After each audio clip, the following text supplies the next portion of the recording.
Good morning and welcome to Maple Leaf, British Columbia. My name is Michael Dunn and I'm currently the teacher librarian at Chemainus Elementary School. And I thought I would put on my Stanfield, my gumboots today to talk about libraries. And it's funny because certainly I'm in the business of coming alongside children and helping them to become educated citizens and to strengthen and feel part of our community. Being a teacher also apparently means that I'm a chicken farmer, but there'll be more on that in a little bit. Today I'm going to try and make a case that it's time for us to make room for Makerspace in our libraries. I initially came to this project trying to understand the maker movement and why it should be in the library. And I'm leaving the project convinced that Makerspace really should be part of our library programming. This is because the design thinking required in an engaging makerspace will supply our students with the skills that they need to be successful as they go forward. We will examine why students shouldn't just have access to this in an elementary programming setting, but that they also should have opportunities to continue and really potentially expand that through into middle and high school. And finally, we're going to look at the social responsibility piece of offering Makerspace so that everyone has access to this way of learning and opportunity for success. Now, I thought I should really start by sharing my mindset of Makerspace before this research. I really felt that it was kind of a ragged collection of cardboard and junk that let kids make a mess of whatever kind of popped into their brains. And with this in mind, I think that it might be worth defining what Makerspace is to me. And based on Laura Fleming's book, Worlds of Making, making is a student's pursuit of questions and of interests, and where they learn to use the tools and materials, both physical and virtual, to develop an understanding of the world around them. And this is still kind of a mouthful, but it does matter because we're going to really examine what it is that kids need going forward. And this actually is what sort of brings me to chickens. My students were looking at the issues around garbage and water and how that can lead to possible wars in the future. And that is a big and depressing topic for grade 6s and 7s. You know, what can we do? We could pick up our garbage, we could recycle, but really what did that amount to? And what we did come up with is that we need to deal with our own school and community garbage before we condemn the rest of the world. And we couldn't really deal with the plastics at the school other than sending it off to be recycled, but we could deal with the food waste. And so we decided in the end on chickens. They had to build the coop and to run what would a chicken coop that would allow chickens in and out without any human help, because we weren't there on evenings or on weekends. We needed to be fully enclosed so that the population of the local predators, including raccoons and eagles, didn't eat them. And so they set to work designing. Now, students were supported along the way, but they were really all successful together and eager and interested. And in the end, we ended up incubating and hatching our own chickens, and we compared their body systems to our own. And we now have had chickens at our school for 2 years. Why did this matter? This was a making experience that really improves students' ability to learn in a really low stress and an atmosphere where they are really coming alongside each other. But what does this have to do with the library? We want our students to be literate, and without effective literacy, we know that our students are disadvantaged. The problem comes with our actual understanding of literacy now. It's expanding. At least our understanding of what makes someone literate is changing. UNESCO's definition goes far beyond the traditional just read and respond. It points to critical thinking, the way that we behave together in social situations, and the sounds and gestures and images that combine all together that our students have to be able to read and manage and respond to. And so our kids that we often feel are barely literate now need to be transliterate. This may not actually be a bad thing. They are online and interacting with each other in ways we never thought possible that really can exercise all these aspects of literacy. The problem comes from that they're still children.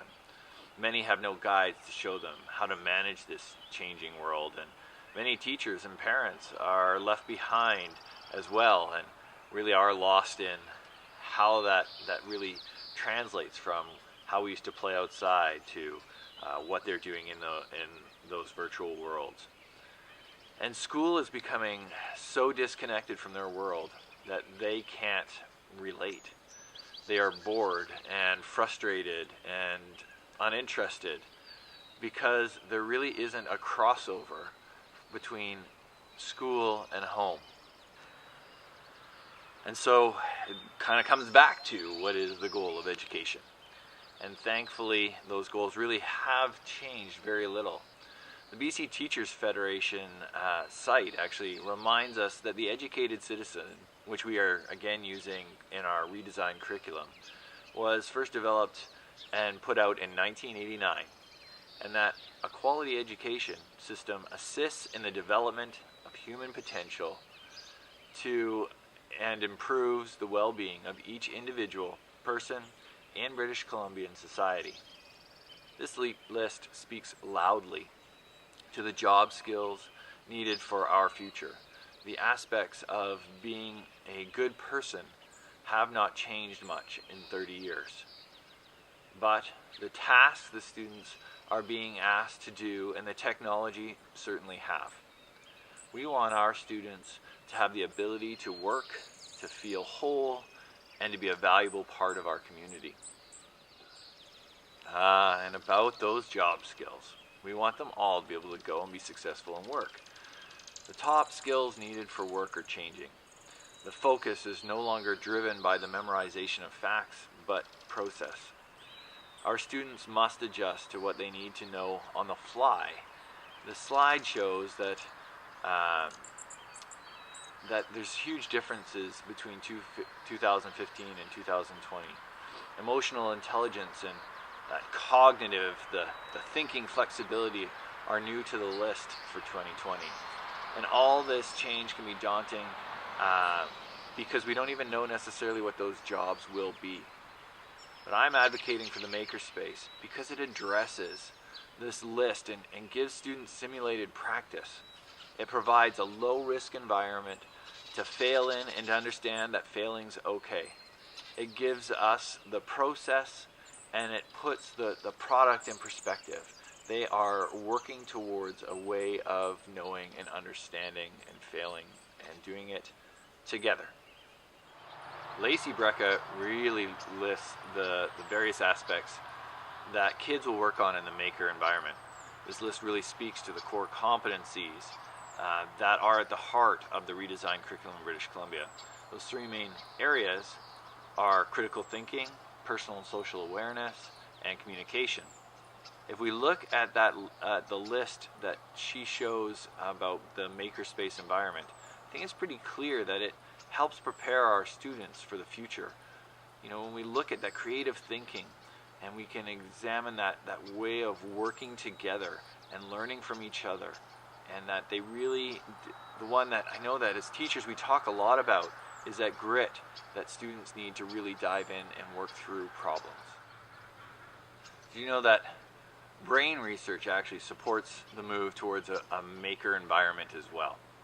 Con McQuinn from the Brain Science of Making lets us know that how our brain thinks that your hands are the most important part of your body. And this is why working with them is so engaging. He also lets us know that it is basically neurologically impossible to learn deeply about something that we don't care about. So in addition to that, stress and fear impede learning. So, you know, if we go back to when I was a kid, we used to traditionally take concepts and only let students consider them with their brain. And then we chose topics that they don't really care much about, and then we test them on it to find out what they've learned. That wasn't a good recipe, and I'm so glad that we are able to change that. We have the ability to change the recipe. And when my students worked through the building of the coop, we were in it together. If we failed, we all failed together, and they cared about what we built. Now, it was slow, as many of these kids had never handled a drill or a hammer before, but they have now. And so we built a coop. The eggs from that coop have been used for cooking in our own class. They have been given to our breakfast program for students without enough to eat. And those 8 chickens are composting almost 20 pounds of compost each school day. This is a local and practical solution to a real world problem. And I think that this is a kind of learning that needs to be available to all our students. Now, I am certainly here to advocate for this change that we can make in our school library. But I really am a strong believer that this needs to change from K to 12. There isn't a lot of research that's been done on Makerspace in high school. Chip Mahoney, who's actually a high school student, in the video of Why Makerspace in the Library, speaks of having a contagious disease to make things. If you haven't found out about the impact of Fred Lavardi or Alan Cameron at the Carl Hayden Community High School, then you are missing out, because their students are driven and guided and can make amazing things. These students, actually, where 80% of the population is below the poverty line, took on top colleges and won an underwater robotics competition. Now, I may have just ruined the ending of the movie Spare Parts for you, but their maker mentality is helping change how we are looking at education, even while they are actually struggling under the very strict American guidelines of what they can say and what they can teach. But there are schools in the US, things like High Tech High, that are hugely sought after because of a maker mentality. And certainly this can't be bad for education. Just think about when we do things like young entrepreneurs, and those kids bring that stuff home in order to make their product, and they're working through those problems. It's not just the kids that are excited. Half the time, it's the parents that are wanting to get in there and work through the problem in their hands. And sometimes we have to remind them they have to actually let the kids do the work, because we all love to learn this way. So why bring Makerspace into the library? Well, eventually I would certainly hope that making is just a way of learning that our students can have access to that on an ongoing basis. However, the movement needs to start now, and the library is the place to start. It's where we keep all of our recorded ideas. Every book about space or dolphins started with questions. Those questions were answered by people doing research and going out and finding out and making about those things, and then sharing their ideas. Just like the farmer who used to teach his son how to plant the field by taking his kid with him to work every day, we need to start to train our kids this way to learn. We may not know what facts they need to know for a good job anymore, but by taking them through the design thinking process and teaching them how to properly research the question and give credit to those who came before, we'll prepare them for any future that is in front of them. Great jobs and access to them should be available to everyone. The library is that access for many students who don't have parents buying them books at home. It will also be true about much of the technology and materials and experiences. The library can provide a level of access for all these important experiences of literacy that kids may never get at home. In my interview with the head librarian, Annette Vancouvering, at the Vancouver Island Regional District Library, she talked about how the public library gives access to the poor and the working poor, and the opportunity to change perspective and situation. In the same way, our library has that same chance to bridge the gap between the haves and the have-nots. Lacey Bracca speaks to the access of materials and thinking with Makerspace that students might not ever handle. And so we want that opportunity, and we want to give that to them. Brene Brown, who's actually a researcher who wrote a book called The Power of Vulnerability, states that creativity is actually an essential aspect to feeling whole. This researcher also tells us that comparison is a killer to creativity. I've taught art from grade 1 to 12, and you know what's crazy? Is it doesn't matter what age they are, they think they know if they're good or bad at art. And you know what I tell them? I tell them they're not qualified to answer. They don't know enough. They haven't done enough. I know that art is just a skill like anything else. They just need exposure and practice. Now, not everyone is going to be the next Rembrandt, and some start with more skill than others. But I'll tell you, that hardly determines who becomes a professional artist. Makerspace allows for that individual creativity while fostering an atmosphere of collaboration. Many people can start with the same question, but come up with separate and just as creative responses. It takes the focus off comparison and works with collaboration. It also teaches that failure and retesting and redesigning are just part of the process. And this isn't something that happens enough in our schools, and isn't something that our kids in the library and that are coming have enough exposure to. And as we close, I think we just have to come back to that. I'm at a spot where I think that maker movement is just becoming best practice. And not for everything all day, but kids need this access. And I think we need to make that room and that space in our libraries so that we can really start to develop that way of understanding. I've been showing quotes from only one person on these slides, and you know, Albert Einstein was a maker. Not everyone we teach is going to be the next Einstein. But this is what I shoot for when I teach kids. Because you certainly don't get to the moon by driving a car. It's time for our school to get into the vehicle that is going to take us to the moon. Come here, Hazel. This is Hazel. She just got let out.